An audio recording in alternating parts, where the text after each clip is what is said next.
কয় টাকা জমাও? শরম পাইতেছে নাকি? তোমার টাকা তুমি জমাইবা।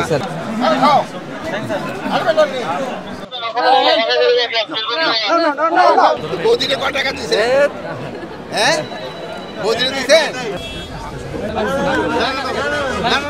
তো ওয়াইফের আইসক্রিম খাওয়াইতেছেন আর আপনার দেয় নাই? আপনারটা কই? হ্যাঁ, অর্ডার নাই কেন? হ্যাঁ, এটা বৈষম্য হয়ে যেতেছে না? এই ভিডিও ক্লিপগুলো নিশ্চয়ই আপনারা টিভি নিউজ বা সোশ্যাল মিডিয়ায় দেখেছেন। আমি নিজেও এই ভিডিওগুলো সোশ্যাল মিডিয়ায় দেখেছি, আর ঠিক তখনই মনে পড়েছে খলিফা উমর রাদিয়াল্লাহু তাআলা আনহুয়ের জীবনকালে ঘটা এক বিখ্যাত ঘটনা। সেই রাতে মদিনা ছিল নীরব, সবাই ঘুমিয়ে, কিন্তু একজন লোক ছদ্মবেশে ঘুরে বেড়াচ্ছেন অলিগলি। তার হাতে মশাল আর চোখে দায়িত্ব। লোকটির হঠাৎ এক জীর্ণ কুটির থেকে কান্নার শব্দ শুনলেন। ভেতরে গিয়ে দেখলেন এক মা ফুটন্ত পানির হাঁড়িতে শুধু পাথর চড়িয়ে দিয়েছেন, যেন তার সন্তানরা ভাবে খাবার রান্না হচ্ছে। তিনি জিজ্ঞাসা করলেন, আপনি কারো কাছে সাহায্য চাননি? নারী বললেন, আমার খলিফা উমর ইবনুল খাত্তাব তো জানেনই না আমরা কিভাবে বেঁচে আছি। সেই মুহূর্তে লোকটি কিছু বলেনি। তিনি ছিলেন খলিফা উমর নিজে। ফিরে গিয়ে নিজ হাতে খাবার ও বস্তা কাঁধে করে আনলেন, নিজেই আগুন ধরালেন, রান্না করলেন, আর দূর থেকে দাঁড়িয়ে দেখলেন শিশুরা খাচ্ছে। তারপর বললেন, আজ যদি উমরের দায়িত্ব থাকা অবস্থায় কেউ না খেত, তাহলে কিয়ামতের দিন উমর কি জবাব দিত? এই গল্প শুধুই ইতিহাস নয়, এই গল্প নেতৃত্ব কি হওয়া উচিত তার আয়না। আর আজ শত শত বছর পর হাসিনা পরবর্তী বাংলাদেশেও এমন একজন নেতা আছেন যার কার্যকলাপ দেখলে যে কারোরই এই ঘটনাটা মনে আসবে। তিনি বর্তমান স্বরাষ্ট্র উপদেষ্টা জাহাঙ্গীর আলম চৌধুরী, যিনি রাতের অন্ধকারে থানা পর্যবেক্ষণ করেন, হোস্টেলে খাবারের দাম ঠিক আছে কিনা দেখেন, রাস্তার ধারের বিরিয়ানি টেস্ট করে দেখেন সাধারণ মানুষের মতো। আজকের ভিডিওতে তার সম্পর্কে বিস্তারিত আলোচনা হবে। উমর রাদিয়াল্লাহু তাআলা আনহুয়ের উদাহরণ টেনে এনে উমর রাদিয়াল্লাহকে জাহাঙ্গীর আলম চৌধুরীর সাথে তুলনা করার কোনোই প্রয়াস নেই। শুধু বোঝানো হচ্ছে একজন নেতা দেশ পরিচালনার পাশাপাশি আর কি কি গুণ থাকা উচিত।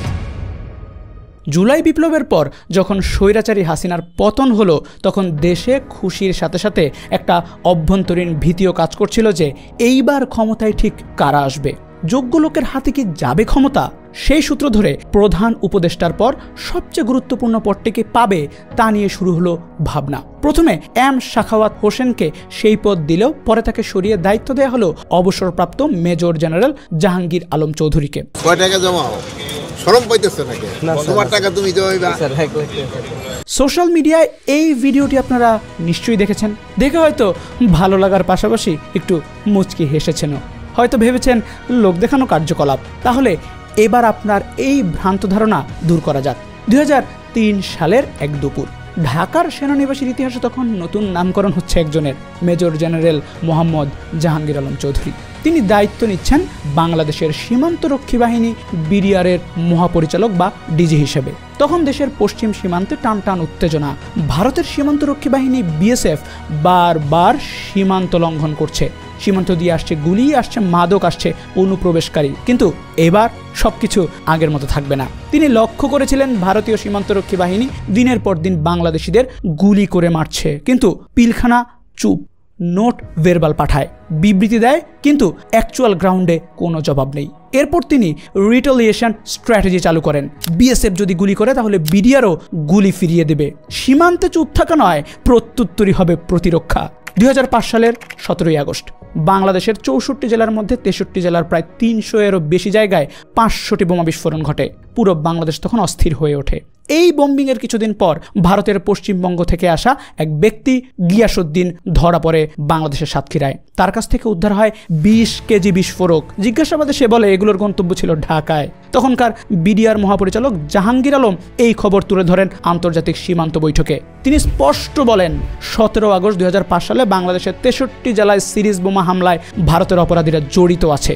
এই কথা বলার পর ভারত ক্ষুব্ধ হয়, তাদের মিডিয়া তোলপাড় করে, তাকে বলে অভিযোগবাদ জেনারেল। কিন্তু জাহাঙ্গীর আলম পিছু হটেননি। তিনি ভারতীয় কমান্ডারদের সামনেই কাগজ তুলে ধরেন আর বলেন, আপনারা যদি প্রমাণ চান আমরা দেখাবো, যদি আলোচনায় আসেন আমরা বসবো, কিন্তু এতে ভারতের দায় রয়েছে।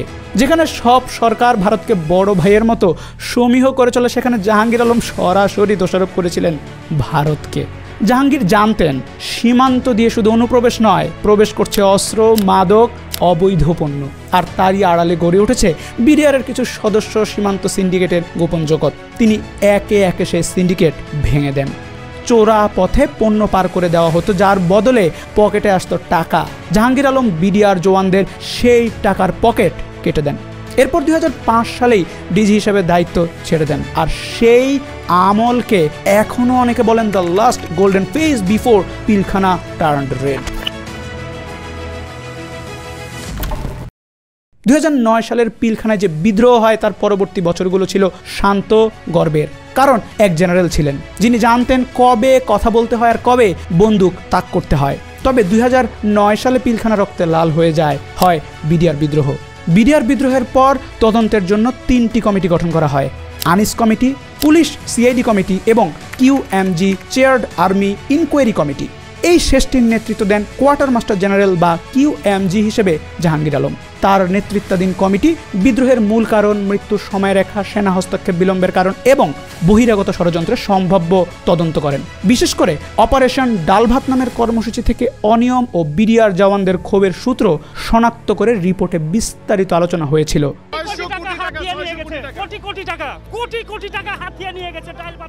2009 সালের 3 ডিসেম্বর এই রিপোর্ট সেনাপ্রধান জেনারেল মইনুল আহমেদকে জমা দেওয়ার মাত্র কয়েকদিন পরেই লেফটেন্যান্ট জেনারেল জাহাঙ্গীর আলমকে হঠাৎ পররাষ্ট্র মন্ত্রণালয়ে সামরিক উপদেষ্টা হিসেবে বদলি ঘোষণা করা হয়। এটি ছিল একরকম সফট এক্সাইল।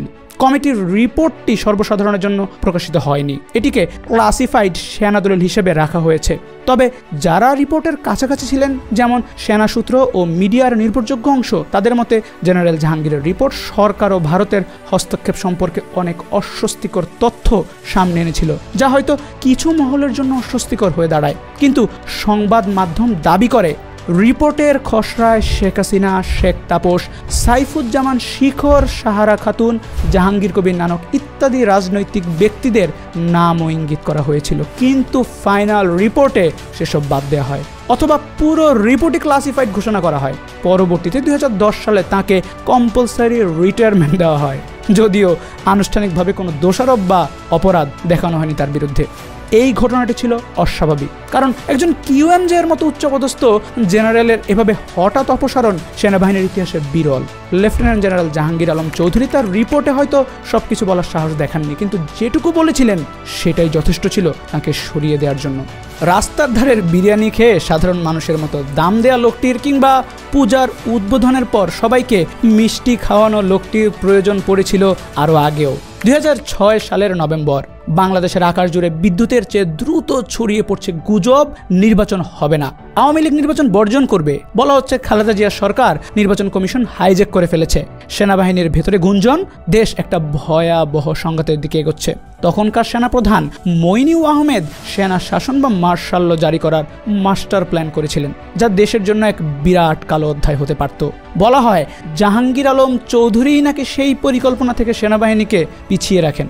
এরপর মার্কিন দূতাবাস সেনাপ্রধান মইনুল আহমেদের মার্শাল ল চেষ্টা বন্ধ করতে জাহাঙ্গীর আলম চৌধুরীর সঙ্গে গোপন বৈঠক করেন। জাহাঙ্গীর আলম দ্রুত বঙ্গভবনে যান। রাষ্ট্রপতি ইয়াজউদ্দিন আহমেদকে বলেন জরুরি অবস্থা জারি করতে। জাহাঙ্গীর আলম চৌধুরীর মধ্যস্থতায় সেনাবাহিনী ও মার্কিন দূতাবাসের মধ্যে সমঝোতা হয়, যা সরাসরি সেনা নিয়ন্ত্রিত শাসন রোধ করে। তখনকার সেনাপ্রধানের মার্শাল লয়ের ছক থেকে দেশকে বাঁচানোর মধ্যস্থতায় জাহাঙ্গীর আলমের ভূমিকা অপরিহার্য। তিনি জাতিসংঘ, মার্কিন স্টেট ডিপার্টমেন্ট এবং ইউরোপীয় ইউনিয়নের সঙ্গে ঘনিষ্ঠ যোগাযোগ স্থাপন করেন। জরুরি অবস্থা আন্তর্জাতিকভাবে গ্রহণযোগ্য করার রূপরেখা দেন। তার এই কৌশলগত ভূমিকা ব্যাকডোর ইনফ্লুয়েন্স হিসেবে ছিল গেম চেঞ্জার। তখন থেকেই তাকে বলা হতে থাকে the diplomat who triggered the emergency. দেশে এখনও এক প্রকার ইমার্জেন্সি অবস্থায় চলছে, আর এই অবস্থায় জাহাঙ্গীর আলম চৌধুরীর মতো মিলিটারি 3 স্টার পাওয়া চৌকস মানুষই দরকার। দিন দিন তিনি মানুষের প্রিয় হয়ে উঠবেন। আশা করা যায় দেশ আরও এগিয়ে যাবে তার নেতৃত্বে।